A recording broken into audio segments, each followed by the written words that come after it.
네, 키워드 탑5 확인해 봤고요. 뭐 업종에 대해서, 종목에 대해서 다양한 이슈들이 좀 많네요. 근데 그 이전에 일단 트럼프 얘기는 한번 하고 넘어가야 될 것 같습니다. 트럼프가 금리 인하를 부르짖는 이유.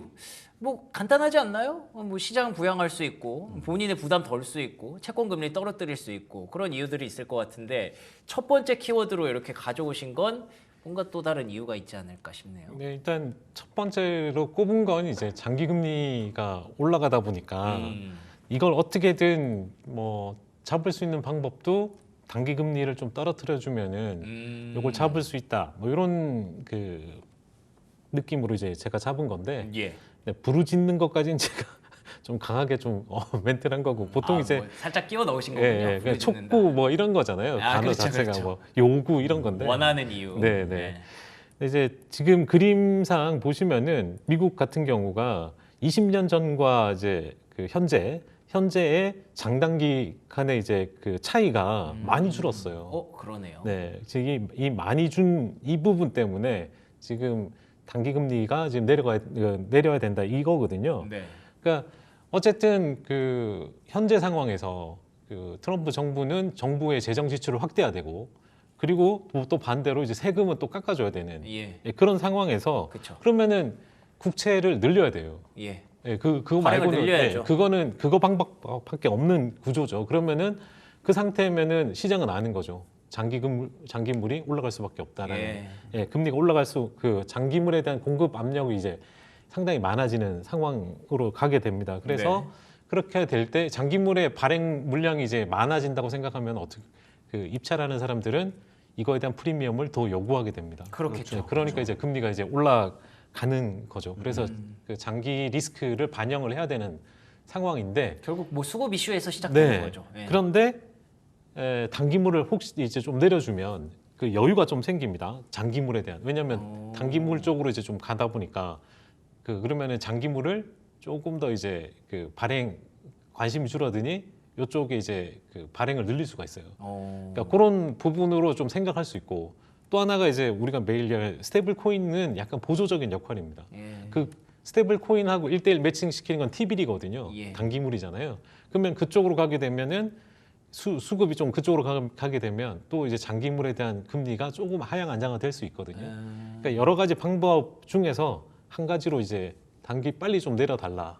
뭐 이런 건데 결국 단기물의 영향을 가장 결정적으로 미치는 거는 연준의 금리 인하. 네, 네, 그렇죠. 네. 그렇게 이제 가야 트럼프 행정부가 하고자 하고 하는 싶은 일을 데를 할 수 있는 있다. 거죠. 예. 이렇게 좀 봐야 되는 거죠. 그러면은 결국 그 금리 인하를 부르짖는 이유, 금리 인하를 요구하는 이유가 장기물을 어쩔 수 없이 뭐 발행할 수밖에 없기 때문에 하고자 하는 일을 하려면 빚을 내서 그걸로 성장을 만들어야 되는 거니까 이걸 모두가 다 알고 있는 상황에서 장기물 공급이 늘어날 걸 우리가 예상을 한다면 그거에 대해서 프리미엄을 계속 요구할 수밖에 없고 이렇게 금리는 결국 돌고 돌아서 계속 높은 구간에 있을 가능성이 일단은 높다고 봐야겠네요. 네, 현재는 그렇죠. 이게 지금 트럼프 행정부가 이제 내놓으려고 하는 그 장기채 발행과 관련해서 보면은 지금 계속 그 채권 발행은 이제 늘려야 되는데 예. 또 이제 뭐 BBB 법안으로 인해 가지고 한 10년 동안 지금 재정 적자만 3.8조 달러거든요. 그러니까 그 늘어나는 게. 근데 세금 감면 이제 연장했잖아요. 그러니까요. 이걸로 인해서 이제 4.5조 정도가 세수가 줄어요. 네. 그런데 이제 관세로 한 18% 정도 그 관세를 매겨서 관세 수입이 들어오면은 이게 한 3.1조 달러 정도 되니까 예. 다 다 합치면은 약 5.2조 달러가 마이너스입니다. 그러니까 이 정도로 이제 많이 마이너스가 이제 장기간 나는데 그걸 가지고 이제 경기 부양을 해서 어떻게든 더 끌어올려야 되잖아요. 그거보다 더 잘 벌면 되죠. 네네. 네. 예, 그거 때문에 아마 시장은 반응을 하는 거죠 지금. 다만 중간 장기 금리가 뭐 이제 그 특히 30년짜리 5% 기준으로 이제 자꾸 넘어가게 되면 시장이 그때마다 브레이크가 이제 걸리겠죠. 네, 그런 게 계속 반복되지 않을까 시장이. 그러네요. 그렇게 좀. 네. 이거 그러니까 상수로 가져가야 된다라는 얘기를 해주시는 것 네네. 같은데. 사실 지금 보면은 트럼프의 정책 중에 하나가 드릴 베이비 드릴도 유가 낮췄고 예. 달러 약세를 보여주고 있는데 금리만 어떻게 못하는 것 같아요. 금리만 못하기 때문에 좀 풀어주면 좋은데 이게 보니까는 뭐 구두 개입도 안 될 것 같고 시장 개입이 좀 불가하지 않습니까? 네. 제가 볼 때는 그냥 지금 가장 좋은 거는 좀 조용히만 있어도 금리가 내려올 것 같은데 말 안 하면 내려오지 않습니까? 트럼프가 그냥 가만히 있으면 좋을 것 같아요. 저는 가만히 있으면 그렇기도 하네요. 좀 안정화 되겠죠. 그래서 예. 제가 볼 때 가장 좋은 거는 가만히 계시면 좋을 것 같다라고 저는 말씀드립니다. 예. 그래서 연휴 동안 가만히 있었나라는 생각도 좀 들어요. 지금 잠깐 내려왔죠 10년물 금리가. 그리고 그래서, 일각에서는 예, 예. 그 유럽의 관세를 갑작스럽게 50% 먹인 게 뭐 금리 떨구기 위한 목표가 있었다라는 얘기도 있던데 그 정도까지는 아닌가요? 해석은 뭐 그렇게 좀 가능은 한데 예. 실제 뭐 그게 가능할지 모르겠어요, 솔직히. 아, 그런가요? 그냥 결과론적으로 해석이 되는 거지. 이렇게 되니까 요거 때문이었다라고 또 그렇게, 의미를 하는 거구나. 할 수 있는데 네. 아예 목적을 가지고 그렇게 해서 진짜 그렇게 가능한지는 네. 쉽지 저는 않을 왠지 것 같아요. 요즘은 그냥 트럼프가 다 생각하는 대로 다 되는 것 같아가지고 그렇죠. 뭐 다 큰 그림이었나? 그래서 뭐 트럼프는 전략적이다 뭐 그러니까요. 이런 얘기를 네. 하긴 하는데 네. 뭐 제가 봐는 끼워 맞추기 아닌가 싶어서. 그렇군요. 결국에 큰 틀에서는 뭐 장기물이 이렇게 많이 발행될 수밖에 없는 게 트럼프도 잘 알고 있는 사실이고 베센트도 잘 알고 있는 사실이고 그래야만 미국이 지금 하고자 하는 뭐 AI로 전 세계를 다시 그 주도권을 가져가는 그런 성장을 만들어낼 수 있다는 거를 모두가 알고 있는 상황이기 때문에 금리는 계속 높은 구간에 있을 수밖에 없고 그걸 필두로 우리가 이제 종목에 대한 전략을 짜야 될 것 같습니다. 자, 그러면 두 번째 키워드 바로 이어가도록 하겠습니다. 섹터별로 요즘 가장 화제가 되고 있는 섹터 중에 하나죠. 원전 관련 업종에 대해서 한번 얘기를 해볼까요? 어제도 조금 얘기를 나누기는 했습니다만 그 행정명령 내용부터 한번 구체적으로 다시 보도록 하겠습니다. 네, 이게 이제 단순히 그냥 행정명령으로 끝난 거라고 좀 보기가 좀 어려운 게 이 행정명령 서두에 국가 비상사태라고 하는 이제 단어가 이제 들어가가지고 저거 요즘 쏠쏠하게 잘 쓰죠. 네, 상대적으로 이 부분을 좀 강화하면 안 되겠다라는 생각에서 좀 이번 지금 시장이 없는 상황에서 이제 요걸 넣었고요. 예. 그러면서 이제 방위물자 생산법 DPA라는 걸 발동을 했습니다. 그래서 이 우라늄과 관련된 이 공급망이 원래 러시아에서 많이 들어오는 부분이고, 네. 그러니까 그 동유럽 쪽에서도 이제 우라늄 생산이 많이 되는데 이게 이제 수급이 좀 불안해지면 좀 전체적으로 힘들잖아요, 미국이. 그래서 이거를 국가 안보 영역으로 이제 올렸습니다. 예, 그런 모습이 이게 단기에 뭐 테마성으로 끝날 문제가 아니고 길게 장기적으로 이 부분 이쪽이 수혜를 받을 가능성이 높다. 말은 되네요. 러시아에서 많이 들어오니까. 네네. 예. 예, 그래서 그런 부분이 있고 또 하나 그걸 하기 위해서 이 패스트 트랙을 진행시킨 겁니다. 그러니까 원전 인허가가 상당히 오래 걸리고 복잡하죠. 한 번 하면은 기간이 뭐 인허가 절차부터 해서 모든 게서 한 10년에서 12년 걸리거든요. 그 미국도 옛날에 사고를 한번 겪다 네. 보니까. 예. 이게 상당히 이제 뭐 장기간 걸리는 거를 어떻게든 좀 줄여주려는. 그러니까 이걸 빨리 안 하게 되면 이 전력 문제에 있어서 이제 상당한 어려움을 겪을 게 뻔히 눈에 보이니까 예. 이걸 빨리 하는 거고 그러면서 우라늄과 관련된 이제 원래 가지고 있는 이게 이제 그 헬륨이라는 게 이제 그 말이 고농축 저농도 네. 뭐 근데 이제 이건 그 우라늄 그 비율이거든요. 예. 그러니까 요거 이제 그 SMR에 쓰이는 4.0 세대에 쓰이는 거. 예. 그러니까 차세대 그 소형 모듈 원자로에 쓰이는 그 원료고요. 우라늄인데 이걸 이제 에너지부가 20톤 정도를 미리 주겠다 약속했습니다. 그러니까 이게 비싸거든요. 그렇군요. 네. 그래서 요거를 하겠다고 했고 그러다 보니까 전체적으로 그러니까 미국이 이 전력이 필요한 데 있어서 그러니까 핵 연료 부분에 있어서도 이제 스스로 패권을 또 다시 쥐겠다 이렇게 좀 보고 있는 거죠. 지금 원전과 관련돼서 되게 뒤로 밀어놨었거든요. 네. 그런데 다시 한번 이 그 핵 연료와 관련된 부분도 패권 문제로 이제 좀 해석한다 이렇게 보시면 될 것 같습니다. 그렇군요. SMR 얘기를 좀 해주셨는데 뭐 이제는 많은 분들에게 친숙한 그런 용어가 되기는 했습니다만 어떤 장단점이 있는지 간단히 정리해 볼까요? 네, 일단 이거는 이제 그 장점 자체는 모듈 형태니까 네. 모듈이라는 건 공장에서 모듈로 이제 찍어서 가져와서 그 설치만 하면 되게 좋은 거잖아요. 그러니까 옛날처럼 뭐 이따만한 거 세워야 될 필요가 없다는 네, 거잖아요. 그냥 대형 플랜트처럼 가서 이제 전체적인 건설을 네. 안 하고 공장에서 가져와서 조립만 하면 되니까 그러니까요. 네, 그런 형태로 가게 되니까 일단은 그 비용이 줄어들어요. 비용이 줄고 기간도 지금 4년에서 6년 사이. 그러니까 앞서 이제 그냥 원전 지으면 10년에서 12년이니까 예. 반 정도 줄어듭니다. 그러니까 기간과 비용이 줄어드는 게 제일 장점이고 네. 또 하나가 이제 AI 데이터 센터 쪽에 전력을 그 데이터 센터에만 공급하기에는 가장 좋은. 아, 그래요? 네.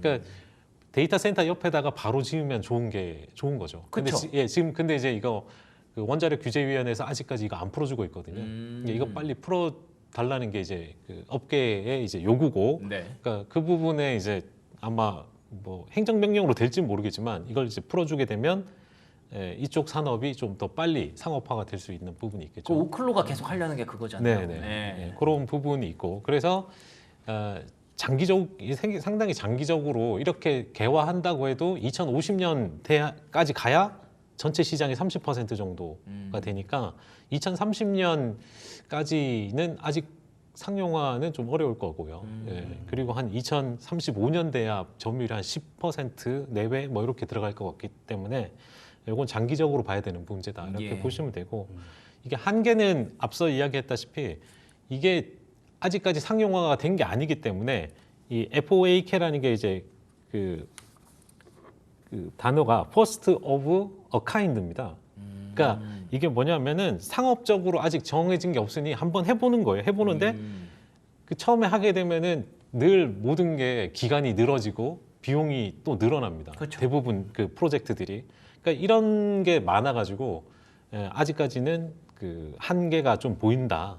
이런 게 있고 또 하나가 이제 이게 규제가 아직 상업화가 되지 않다 보니까 아직 이 규제와 관련된 그런 모든 게 없어요. 아무것도 없는 네네네. 상태에서 이걸 이제 표준화 시킬 필요가 있는데 이것도 뭐 법이든 여러 가지 규제와 관련된 부분에 있어서 이제 시간이 필요하고 또 하나는 아까 말했던 이제 이 고농축 저농도 우라늄 이게 생각보다 만들기가 어렵고 비싸요. 그러다 보니까 이거 제대로 이제 안정적으로 공급하기도 좀 어려운 부분이 있다. 변수가 좀 있긴 네네. 있군요. 그래서 요거는 SMR과 관련된 거는 아직까지는 이제 단기 테마 형태로 좀 보는 게 적합하지 않나 그래요? 이렇게 좀 보여집니다.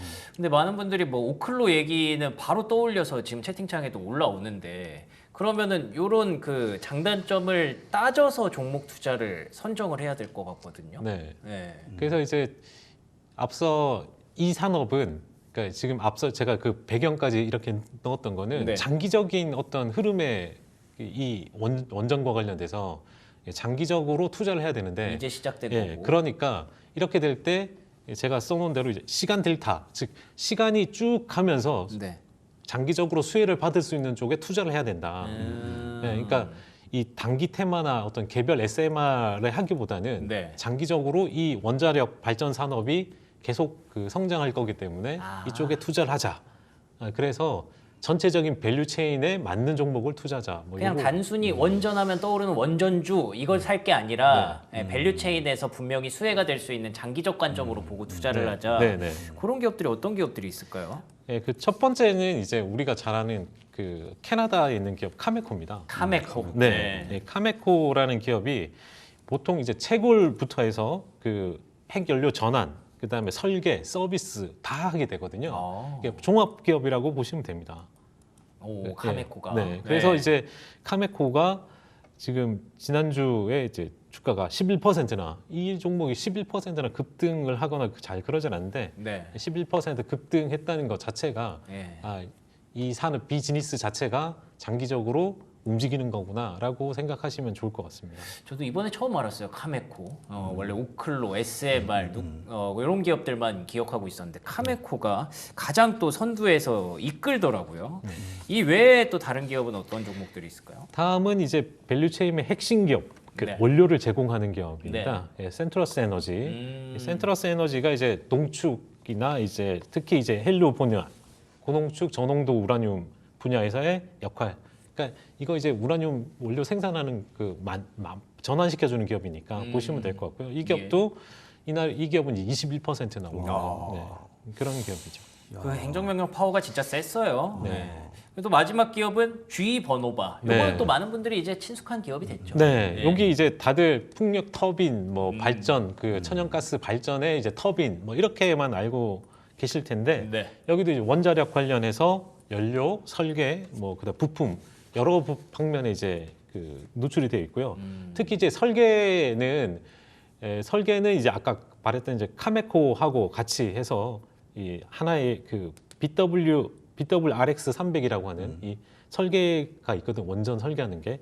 그러니까 이쪽 부분에 있어서 경쟁력 또 얘가 가지고 있다. 그래서 뭐 이날은 뭐 주가가 그 다방면으로 이제 있다 보니까 커지다 보니까. 크게 움직이진 않았는데 이게 장기적으로 수혜를 받을 수 있다. 이렇게 보면 될 것 같습니다. G 번호바 좋다 얘기를 진짜 들은 지가 언제적인 거는지 모르겠는데 좀 몇 년째 우상향하고 있는 무너지지 않는 그런 종목이 됐습니다. 원전 관련주. 부사장님은 예, 좀 어떻게 보십니까? 뭐 G 버너만은 일단은 엔비디아 어닝이 나와서 잘 나오면 또 수혜를 받겠죠. 그래서 그렇겠죠? 제가 볼 때는 가장 풍부하게 수혜 받는 기업은 G 버너가 아닌가 싶기도 하고. 네.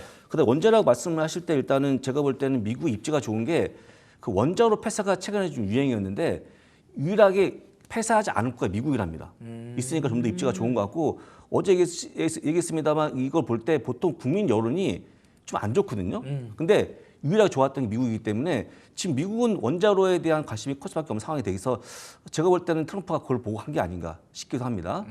그렇군요. 원전 관련주에 대해서는 두 분 모두 좀 긍정적인 관점을 주셨는데 일단 투자의 시계를 좀 더 길게 봐야 된다라는 관점을 얘기를 해주셨어요. 지금 당장 SMR을 데이터 센터 옆에다가 꽂을 수 있으면 SMR 기업들만 봐도 되겠지만 이게 좀 장기 프로젝트의 이제 시작점이라는 점에서 구조적으로 변화 사이클의 어떤 수혜가 될 수 있는 종목을 좀 길게 가져가십사라는 명목을 좀 드렸습니다. 트럼프 임기 때는 결과를 못 보겠네요. 그렇죠. 그 나중에니까 혹시 한 번 더 하시려고 그러는 것 같기도 하고. 아 그래요? 그 조카분이 그러던데 장기 그 영구집권 네. 뭐 그런 말을 한다고. 또 무시무시하네요. 무시무시한 얘기 나오고 과연 있죠. 진짜 예. 4년 안에 무슨 일들이 일어날지 아무도 모르는 거니까. 정말 기대가 되기도 하고 걱정이 되기도 하는데 뭐 어쨌든 원전 쪽에 대해서는 장기간 규제를 좀 완화하는 측면에서는 트럼프 대통령이 4년 안에 뭔가 계속 보여주지 않을까 싶습니다. 자 그러면 세 번째 키워드 뭐 연결 지어볼 수 있을 것 같아요. AI 병목. AI 병목이 또 갑자기 키워드로 떠오르네요. 네, 그 원전을 이제 해야 되는 이유가 그쵸? 이제 세 번째인데요. 네. AI 그 발전, 그러니까 AI가 이제 더 앞으로 잘 되려면은 전기가 필요한데 거기에 대한 병목이 전기다. 이건 이제 대부분 전문가들이 이야기하는데 이번 그 에릭 슈미트 전 구글 CEO 회장이잖아요. 네. 예, 이분이 이제 테드 강연에서 그러니까 이 이야기를 했습니다. 그러면서 현재 이제 전기 자체가 상당히 그 전력이 상당히 그 좀 타이트하게 가고 있는 상황에서 향후에 AI를 하려면은 이거보다 엄청난 이 전력이 필요하다는 걸 이야기했는데 네. 그거와 관련해서 젠슨 황도 이야기를 했거든요. 데이터 센터는 그러니까 전기가 인텔리전스 지능으로 가는 그냥 그거다. 그러니까 전기가 그냥 이 전기 그대로 간다는 거예요. 전기 그 자체가 중요하다라는 건가요? 그러니까 연산력은 네. 전력과 똑같다는 거죠. 전력이 있는 만큼 연산력이 되는 거지 않습니까? 그러니까 그만큼 이제 그렇게 되고 있는 게 이제 전력이 그만큼 중요하다는 거예요. 네. 발전하는데. 근데 지금 미국이 이제 앞으로 뭐 AGI가 됐든 뭐 ASI가 됐든 상당한 그 뭐 인공지능, 특별 인공지능이 이제 되려면은 네.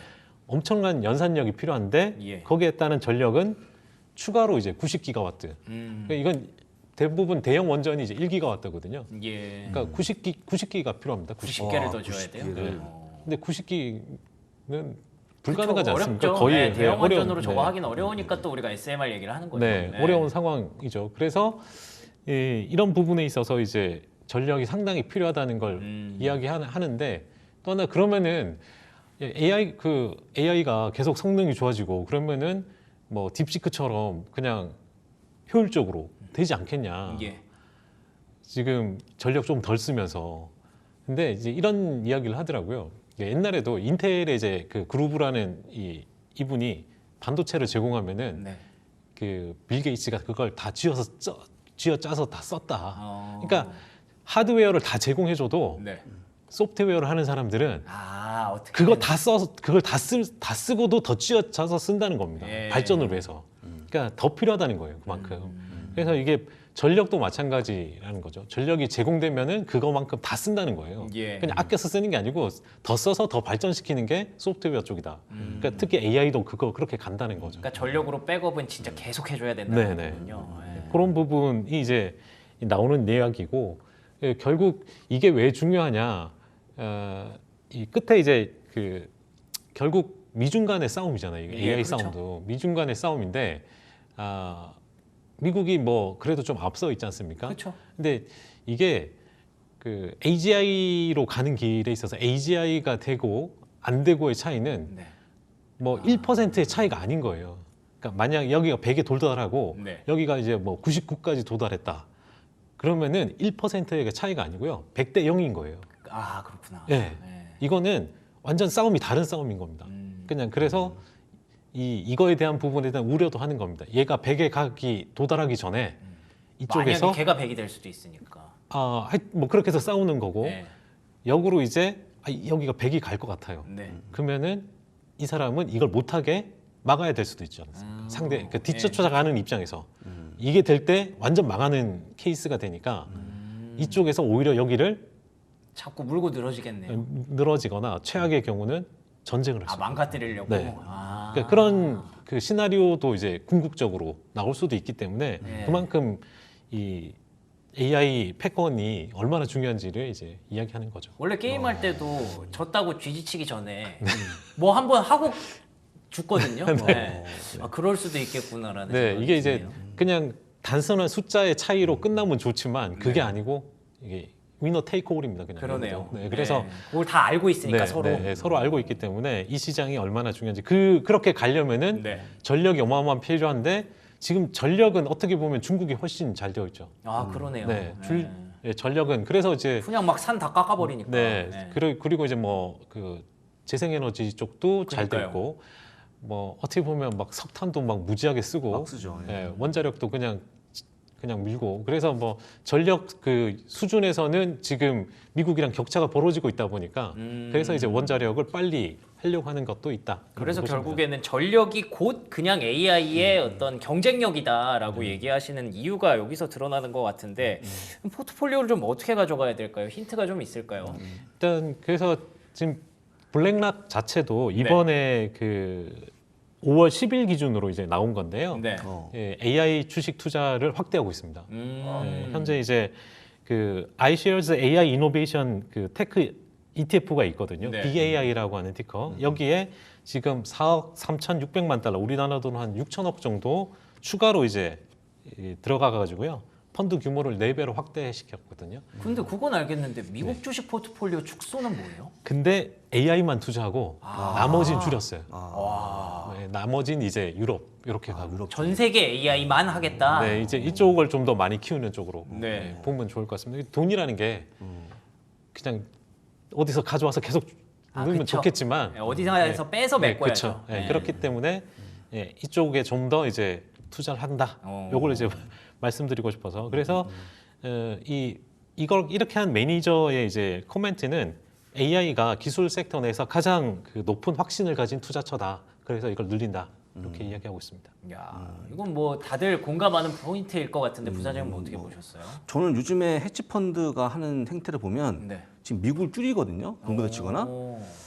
상당히 의아한데 지금 미국 주식의 가장 특징이 뭐냐면 탄력성, 회복력인데 그걸 무시하고 간다는 거는 단계적으로 보는 건데 저는 지금 미국 주식을 축소한다는 분들은 지금 유럽이 잠깐 시적이 좋아진 거, 상황이 좋아진 거지 영원하지 않거든요. 그쵸. 저는 헤지펀드 행태를 잘 이해 못하겠다라고 좀 조언드리고 지금 국내도 마찬가지 지금 서학개미 주식을 팔고 있는데 미국을 한번 팔면 다시 못 들어오거든요. 그래서 저는 이해가 안 되는 부분이라고 좀 말씀드립니다. 이건. 근데 또 그게 만약에 네, 진짜 그 AI에 대한 어떤 그 기대감, 위대함을 재평가해서 AI에 집중하기 위해서라고 한다면 또 얘기가 달라질 한다면 수는 있을 괜찮지만 것 같아요. 예. 한다면 괜찮지만 그게 아니고 많이 올라온 것다는 뭐 매도라고는 아닌 것 같고 네.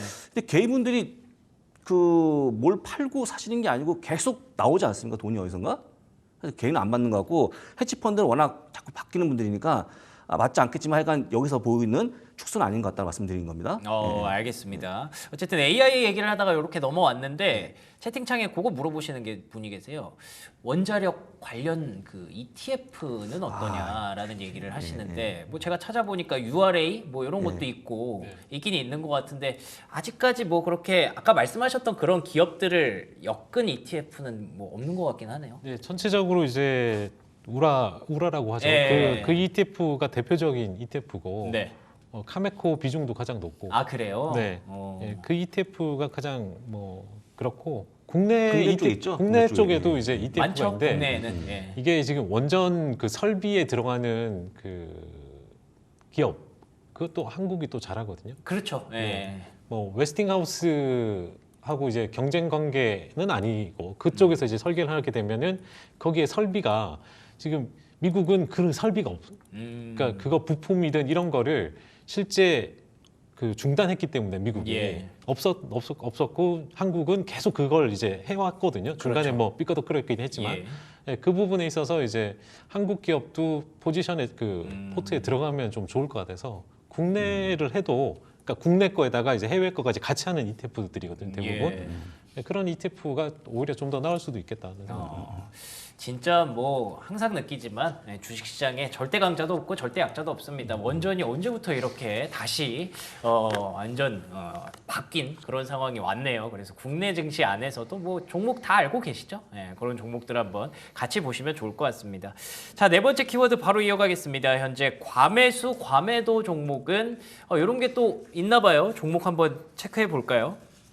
네, 이 종목도 이제 그 과매도 이제 오버솔드 종목은 대부분 개별 기업에 이제 악재가 있는 기업. 아, 그렇군요. 네. 그래서 이게 지금 보시다시피 RSI 이 보조 지표가 이제 30 이하인 떨어진 종목들이고요. 네. 대부분 이제 찾아보면 대부분 개별 기업에 악재가 있다. 그러네요. 이렇게 보시면 될 것 같습니다. 유나이티드 헬스 있고 네. 뭐 카맥스 있고. 네. 네. 그런 기업들인데 그 다음 장이 네. 이걸 이제 뭐 유나이티드 어? 헬스가 워낙 안 좋다 보니까 그러네. 예. 서학개미들은 제일 많이 산 종목이네요. 네. 아하. 이거 일주일에 3천억 원 매수했기 때문에 와, 이 정도면 그 정도예요? 거의 집중 매수인데 예. 유나이티드 헬스 그룹을 원래 별로 좋아하지 않는 종목이거든요. 성향이 예. 되게 무거운 종목인데 네. 이번 급락을 일단 최대 매수기로 삼은 것 같고 다만 이제 지금까지 나왔던 악재를 종합하게 되면 유나이티드 헬스 그룹의 반등은 좀 시간이 걸릴 거로 보이고 혹시 여러분들 이 종목을 다 이해하시고 사시는지도 궁금하고 그래요. 아, 솔직히 잘 몰라요. 저는 예, 왜냐하면 예, 이제 대한민국이랑 미국의 그 의료보험 체계 자체가 아예 다르기 때문에 다르죠. 명확하게 이해할 수 없는 종목이라고 생각해요. 예, 그래서 일단 모르는데 보니까 두 번째, 세 번째 봤더니 국채 ETF 있어갖고 뭔가 이렇게 많이 빠진 걸 좋아하는 게 아닌가라고 보는 건데 지금 여러분들 2025년 이런 시기에 미국시 담을 때 네. 주가 많이 빠진 걸 담는 게 좀 맞나 싶어요. 저는 개인적으로 그건 아닌 것 같아서 그런 거보다는 뭔가 더 보면 좋은데 유나이티드 헬스그룹은 조금만 뒤져보게 되면 한마디로 좀 매수가 안 가, 손이 안 가는 종목이거든요. 그렇군요. 그래서 조금 염려가 된다는 거 말씀드립니다. 좋습니다. 예, 예.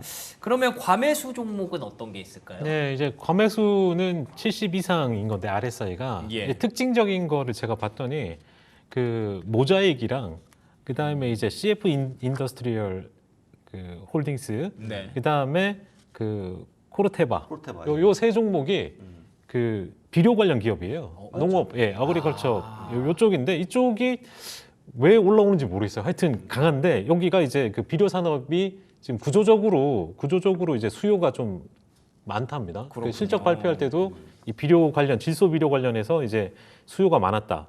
그다음에 최근에 이제 그 기관들 매수세가 상당히 강했다. 이렇게 해서 이제 올라오는 게 좀 특징적이고 또 하나는 그 시게이트랑 네. 그다음에 이제 웨스턴 디지털이죠. 오. 그러니까 이 두 종목은 레고시 반도체 쪽이죠. 네, 이거 이제 저장 장치인데 네. 스토리지인데 AI 때문에 올라온다. 그러니까 AI 데이터 센터를 짓게 되면 결국 저장도 많이 늘어날 수밖에 없는 그쵸, 거죠. 그쵸. 그러니까 예. AI가 최근 들어서는 그 기억하는 게 상당히 많이 늘어났거든요. 네. 뭔가 다 가지려고 하는 것 같아요. 그러니까 대화든 뭐 뭔가 모든 부분에 있어서 자료를 다 가지고 있으려고 하다 보니까 이 저장 쪽이 그 수요가 엄청나게 많이 늘어나고 있어서 올라오더라. 그래서 뭐 보시면 되고 또 앞서 나온 이제 뭐 지번호바 또 나오기도 하고 아, 그러네요. 그렇습니다. 예, 이건 뭐 과매수인데도 불구하고 지금도 계속 잘 가니까 네네. 예, 뭐 이게 위협이 되는 것 같지는 않습니다. 저희가 얘기하다 보니까 시간이 엄청 빨리 흘렀어요. 네. 끝낼 시간이 5분밖에 안 남아서 바로 다음 키워드 일단 빠르게 이어가 보도록 하겠습니다. 제일 궁금해하시는 포인트가 아마 이거지 않을까 싶어요. 엔비디아 전망 간단하게 한번 정리해 볼까요? 그러니까 엔비디아가 이제 요건 이제 과거 왜 올라왔고 엔비디아가 왜 중요한지를 나타내는 6가지 이제 그래프입니다. 그래서 결국 중간에 보시면은 네. 비스트라 에너지가 그 수익률이 1위였던 적이 있거든요. 노란색이 비슷하네요. 네. 그런데 더 길게 끌고 왔더니 엔비디아가 여전히 1등 이제 수익률이 1위가 된 거죠. 그러니까 비스트라는 좀 밀렸고. 비스트라가 엔비디아보다 좋았던 적이 있었구나. 네, 작년에 이제 좋았습니다 수익률에서. 하여튼 그렇게 되다 보니까 그만큼 이제 엔비디아의 중요성을 요 그래프에서 특히 이제 AI에서 핵심이라는 거를 이제 보여준다는 네네. 그래프고요. 다음 보시면은 네. 엔비디아 시가총액이 상당히 이제 강하게 올라왔다. 이렇게 보시면 될 것 같고요. 예. 뭐 다른 어떤 거보다 그 세 번째 그래프는 매그7의 비중이 와. 네, 이렇게 커지고 있다. 저거 근데 그 엔비디아만 있는 거예요, 저거?